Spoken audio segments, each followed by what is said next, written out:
അസ്സലാമു അലൈക്കും dear friends. ഇന്നത്തെ നമ്മുടെ സ്പെഷ്യൽ നിങ്ങൾ ആരും ഇതുവരെയും ട്രൈ ചെയ്ത് നോക്കിയിട്ടില്ലാത്ത ഒരു അടിപൊളി വെറൈറ്റി റെസിപ്പിയാണ്. നമ്മുടെ ഈ വീഡിയോ കണ്ടുകൊണ്ടിരിക്കുന്ന സമയത്ത് നിങ്ങൾക്ക് ഇഷ്ടപ്പെടുകയാണെങ്കിൽ ഒന്ന് ലൈക്ക് ചെയ്തേക്കണേ. അതുപോലെ തന്നെ നമ്മുടെ ഈ ചാനൽ ആദ്യമായിട്ട് കാണുന്നവരും ഇതുവരെയും സബ്സ്ക്രൈബ് ചെയ്യാത്തവരും പ്ലീസ് ഒന്ന് സബ്സ്ക്രൈബ് ചെയ്തേക്കണേ. ഞാനിടുന്ന വീഡിയോസ് ഉടനടി കിട്ടുന്നതിനായി സബ്സ്ക്രൈബ് ബട്ടന്റെ തൊട്ടടുത്ത് കാണുന്ന ബെല്ലൈക്കൺ കൂടി ക്ലിക്ക് ചെയ്തിട്ട് ഓൾ എന്ന ഓപ്ഷൻ എനേബിൾ ചെയ്യാനും മറക്കല്ലേ. ആദ്യം തന്നെ ഇതിനായിട്ട് ഒരു കടായിലേക്ക് 2 ടീസ്പൂൺ നെയ്യ് ഒഴിച്ചു കൊടുക്കാം. ഒന്ന് ചൂടായതിനു ശേഷം 250 ml കപ്പിന് 1 കപ്പ് റവ ഇട്ട് കൊടുക്കാം. വറുത്തതോ വറുക്കാത്തതോ ഏത് റവ വേണമെങ്കിലും എടുക്കാവുന്നതാണ്. ഇനി ഇതൊന്ന് റോസ്റ്റ് ചെയ്തെടുക്കാം. റോസ്റ്റ് ചെയ്ത റവയാണെന്നുണ്ടെങ്കിലും ഇതുപോലെ ഒന്ന് നെയ്യിലിട്ട് ഒന്ന് റോസ്റ്റ് ചെയ്തെടുക്കാം. അപ്പോൾ നല്ലൊരു മണം വരുന്നവരെ ഒന്ന് റോസ്റ്റ് ചെയ്തെടുക്കാം. ഫ്ലെയിം മീഡിയം ഫ്ലെയിം വെച്ച് കൊടുക്കുക. ഒരു 3-4 മിനിറ്റെങ്കിലും ഫ്ലെയിം കുറച്ച് വെച്ചിട്ട് ഇളക്കി കൊടുക്കുക. അപ്പോൾ നല്ലൊരു മണം വരും. അതുപോലെ തന്നെ ഈ റവയുടെ നിറമൊക്കെ ചെറുതായിട്ടൊന്ന് മാറി വരുന്ന സമയം നമുക്ക് ഫ്ലെയിം ഓഫാക്കിയിട്ട് ഇത് വേറൊരു ബൗളിലേക്ക് മാറ്റാം. ഇനി നമുക്ക് റോസ്റ്റ് ചെയ്തെടുത്ത റവ ഒരു ബൗളിലേക്ക് മാറ്റാം.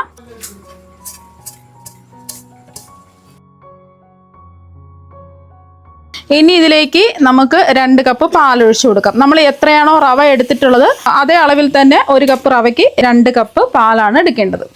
ഗ്ലാസിന്റെ അളവിലാണ് റവ അളന്നിട്ട് എടുക്കുകയാണെന്നുണ്ടെങ്കിൽ ആ ഗ്ലാസിന്റെ അളവിൽ തന്നെ 2 ഗ്ലാസ് പാലെടുക്കുക. തിളപ്പിച്ചാറിയ പാലാണ് എടുത്തിട്ടുള്ളത്. പാലും റവയും നല്ലതുപോലെ ഒന്ന് ഇളക്കി യോജിപ്പിച്ചെടുക്കുക. അപ്പോൾ അതാ കട്ടകളൊന്നും ഇല്ലാതെ ഒന്ന് മിക്സ് ചെയ്തെടുത്തിട്ടുണ്ട്. നമുക്ക് കുറച്ച് സമയം ഇതൊന്ന് മൂടി വെക്കാം. ഇനി വീണ്ടും അതേ കടായി ഇതാ ചൂടാക്കാൻ വെച്ചിട്ടുണ്ട്. ഇതിലേക്ക് 2 ടീസ്പൂൺ നെയ്യ് ഒഴിച്ചു കൊടുക്കുക. നെയ്യ് ഒന്ന് ചൂടായതിന് ശേഷം ഇതിലേക്ക് 1/4 കപ്പ് പഞ്ചസാര ചേർത്ത് കൊടുക്കുക. ഒന്ന് ഇളക്കി കൊടുക്കാം. നമ്മൾ ഏത് കപ്പിലാണോ റവ അളന്നെടുക്കുന്നത് അതേ കപ്പിൽ തന്നെ 1/4 കപ്പ് പഞ്ചസാര അളന്നിട്ടെടുക്കുക. നല്ല മധുരമൊക്കെ വേണമെന്നുണ്ടെങ്കിൽ 1 കപ്പ് പഞ്ചസാര വരെ എടുക്കുക. ഗ്ലാസിന്റെ അളവിലാണ് റവ അളന്നെടുക്കുന്നതെങ്കിൽ ആ ഗ്ലാസ്സിൽ തന്നെയാണ് 1/4 ഗ്ലാസ് പഞ്ചസാരയും അളന്നെടുക്കേണ്ടത്. ഇതിൽ നമ്മൾ വെള്ളമൊന്നും ഒഴിക്കാൻ പാടില്ല. ഇതുപോലെ ഒന്ന് ഇളക്കി കൊടുത്ത് ഒരു തേനിൻ്റെ പരുവത്തിൽ ഒന്ന് കാരമൽ ചെയ്തെടുക്കണം. ഫ്ലെയിം മീഡിയം ഫ്ലെയിം വെച്ച് കൊടുക്കുക. അപ്പോൾ ഇതുപോലെ ചെറുതായിട്ടൊന്ന് ഉരുകി വരുന്നുണ്ട്. ലൈറ്റ് ബ്രൗൺ കളർ ആവണം. ഒരുപാട് അങ്ങ് ബ്രൗൺ കളർ ആവരുത്. എന്നാൽ പിന്നെ ഒരു കൈപ്രസം ഉണ്ടാവും. കൈവിടാതെ ഇതുപോലെ ഒന്ന് ഇളക്കി കൊടുത്തുകൊണ്ടേ ഇരിക്കുക. അപ്പോൾ കുറച്ചും കൂടെ ഒന്ന് ആവാനുണ്ട്. റവ പാലൊഴിച്ച് വെച്ചിട്ട് ഒരു 10 മിനിറ്റ് കഴിഞ്ഞിട്ടുണ്ട്. അപ്പോൾ റവ നല്ലതുപോലെ കുതിർന്ന് സോഫ്റ്റായി വന്നിട്ടുണ്ട്. അപ്പോൾ പഞ്ചസാര എല്ലാം ഉരുകി ഒരു ഗോൾഡൻ ബ്രൗൺ നിറം ആയിട്ടുണ്ട്. ഒരുപാട് ബ്രൗൺ കളർ ആവാൻ നിൽക്കരുത്. എന്നാൽ പിന്നെ ഒരു കയ്പ്പ് രസം ഉണ്ടാവും. നമ്മൾ വെള്ളം ഒട്ടും ചേർക്കാതെയാണ് ഇതുപോലെ ഉരുക്കിയെടുത്തിട്ടുള്ളത്. ഫ്ലെയിം ഓഫാക്കിയിട്ട് ഒഴിച്ചു കൊടുക്കുകയോ അല്ലെങ്കിൽ മാറി നിന്നിട്ടോ നമ്മൾ കുതിർത്ത് വെച്ച റവ ഒന്ന് ഒഴിച്ചു കൊടുക്കുക. കൈവിടാതെ വീണ്ടും ഒന്ന് ഇളക്കി കൊടുത്തുകൊണ്ടേ ഇരിക്കുക.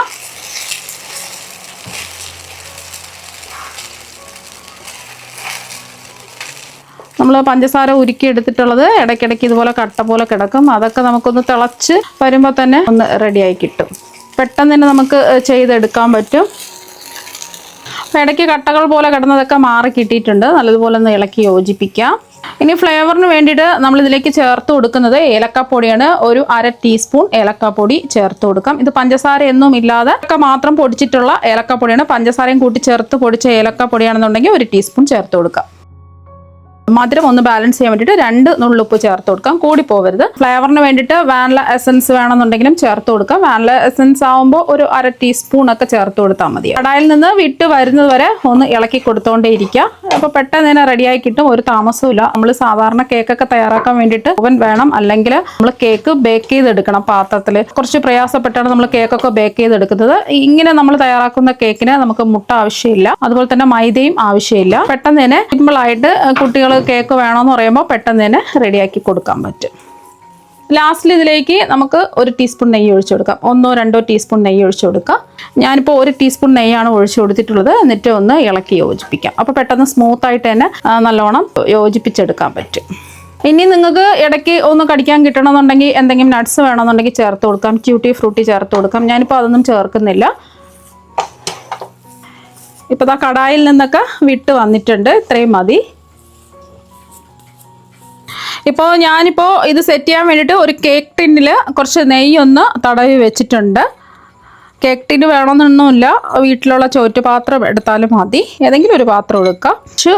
നട്ട്സ് എന്തെങ്കിലും ഇതുപോലെ ഒന്ന് വിതറി ഇട്ട് കൊടുക്കാം. ഞാനിപ്പോൾ കുറച്ച് ബദാം നീളത്തിൽ കട്ട് ചെയ്തത് ഇട്ട് കൊടുക്കുകയാണ്. അതുപോലെ തന്നെ കുറച്ച് പിസ്ത നീളത്തിൽ അരിഞ്ഞതും കൂടി ഇട്ട് കൊടുക്കാം. ഇനി ഇതിലേക്ക് ആ ചൂടോട് കൂടി തന്നെ ഇതങ്ങ് ഇട്ട് കൊടുക്കാം. കേക്ക് ടിന്നിലേക്ക് ഇട്ട് കൊടുത്ത ഉടൻ തന്നെ ആ ചൂടോട് കൂടി തന്നെ ഇതുപോലെ ഒന്ന് പ്രസ് ചെയ്ത് ഒന്ന് ലെവൽ ചെയ്തെടുക്കുക. ഒരു സ്പൂൺ വെച്ചിട്ടോ ഒരു സ്പാച്ചിൽ വെച്ചിട്ടോ നല്ലതുപോലെ ഒന്ന് ലെവൽ ചെയ്ത് കൊടുക്കുക. ഇപ്പോൾ ഇത് നല്ല ചൂടാണ്. ഇതിൻ്റെ ചൂട് നല്ലതുപോലെ ഒന്ന് മാറട്ടെ. ഇപ്പോൾ ഇതിൻ്റെ ചൂടൊക്കെ നല്ലതുപോലെ മാറിയിട്ടുണ്ട്. ഇനി പെട്ടെന്ന് ഇളകി കിട്ടാൻ വേണ്ടിയിട്ട് ഇതിൻ്റെ സൈഡൊക്കെ ഒന്ന് വിടിയിച്ച് കൊടുക്കുക. ഇനി ഒരു പാത്രത്തിലേക്ക് മാറ്റാം. ഇത് മെല്ലെ ഒന്ന് തുറന്ന് നോക്കാം. ഇനി ഇത് നമുക്ക് ഇഷ്ടമുള്ള ഷേപ്പിൽ ഒന്ന് കട്ട് ചെയ്തെടുക്കാം. നല്ല പഞ്ഞ് പോലെ സോഫ്റ്റ് ആയിട്ടാണ് ഇരിക്കുന്നത്. അപ്പോൾ കട്ട് ചെയ്ത പീസ് അങ്ങ് എടുക്കാം. അപ്പോൾ ഇതാ കട്ട് ചെയ്ത് എടുത്തിട്ടുണ്ട്. നല്ല അടിപൊളി ടേസ്റ്റാണ്. സാധാരണ നമ്മൾ തയ്യാറാക്കുന്ന റവ കേക്ക് പോലെ തന്നെയാണ് ഇതും.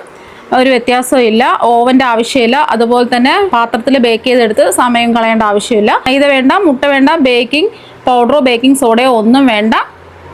ഇത് കുറച്ച് ദിവസം നമുക്ക് പുറത്തും അത് കഴിഞ്ഞിട്ട് ഫ്രിഡ്ജിലും സൂക്ഷിച്ച് വെക്കാവുന്നതാണ്. കുട്ടികൾ പെട്ടെന്ന് തന്നെ കേക്ക് ആവശ്യപ്പെടുന്ന സമയത്ത് റവ വെച്ചിട്ട് ഇതുപോലെ നല്ല അടിപൊളി കേക്ക് നമുക്ക് റെഡിയാക്കി കൊടുക്കാൻ പറ്റും. കുട്ടികൾക്കും മുതിർന്നവർക്കും എല്ലാവർക്കും ഒരുപാട് ഇഷ്ടമാകും.